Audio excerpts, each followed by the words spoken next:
Hi friends, it's Tracy Taylor, traffic with Ron and Don 3 to 7 every weekday. And I know you're thinking, oh man, what am I going to do when it comes down to the Alaskan Way Viaduct shutdown? Well, that's why we're here, friends. I've got my handy dandy iPad. I'm going to walk you through a couple of the alternate routes for a lot of you drivers coming out of Southeast King County, basically where I come from. So, as we outline your alternate routes, I'm going to start in Covington. Now, drivers in Covington, you're going to want to use, of course, basically the Benson. If you can, jump yourself over to the Benson, down Kent's East Hill, roughly right around 167 and 405. Now, of course, that will get you to the 405 Renton S-curves, and it'll get you I-90 and into the downtown corridor. Now, mind you, there's going to be a lot of other people coming out of Covington and Kent that are thinking the same thing you are.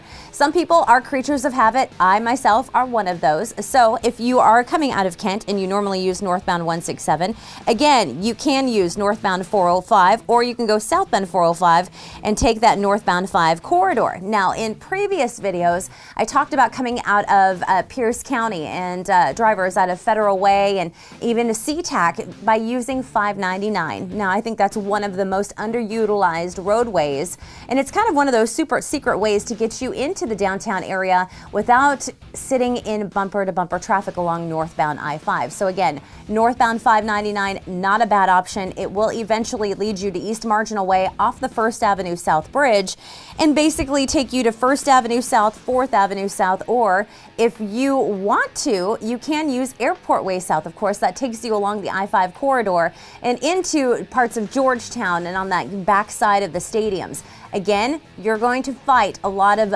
buses and transit heading into the downtown corridor with the Alaskan Way Viaduct shutdown. So keep that in mind. Budget an extra 20, maybe even 30 minutes. And I know you're thinking, whoa, I'm not ready for 30 extra minutes. Well, you're going to have to start thinking about that, especially with a lot of single occupancy drivers that are looking for ways to get around the Alaskan Way Viaduct shutdown. Now, I'm going to jump out here to Maple Valley. Now, drivers rather, that are using Highway 18.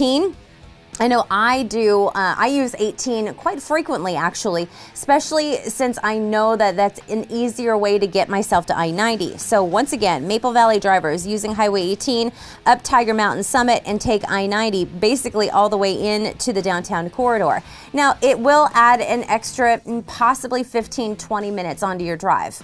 And you're thinking, well, wait a minute, I don't have that extra 15 to 20 minutes. So if you are in Southeast King County, let me throw a couple of other options for you instead of driving. Maybe using Sound Transit Southline Sounder trains. Now I'm thinking that's just such an easy way to get into the downtown corridor without fighting bumper-to-bumper traffic and not actually having to worry about parking either. So again, you have options. If you're coming out of Southeast King County, there is a Southline Sounder train station in Auburn, off of Auburn Way. You can use the Kent Station one. There's plenty of parking for riders too. So again, maybe consider using that. Now, drivers out of Kent, if you're thinking, well, I can't get to Kent Station, what you can do is drive 167, go to southbound 405, head into parts of Tukwila, and I'm going to circle here at 518. That's because there is a transit hub there in Tukwila, and you can jump on the Link Light Rail, and that will also get you into the downtown corridor. So again, saving yourself a little extra time by maybe even just parking the car and jumping on transit, and then instead of sitting in bumper-to-bumper traffic, because nobody really wants to do that now, do they? Of course, we are following the Alaskan Way Viaduct as we count down to shutdown. We have got a dedicated page for you and these alternate routes that Sully and myself have come up with for you at mynorthwest.com. And this choke point is brought to you by our friends at Online Trading Academy.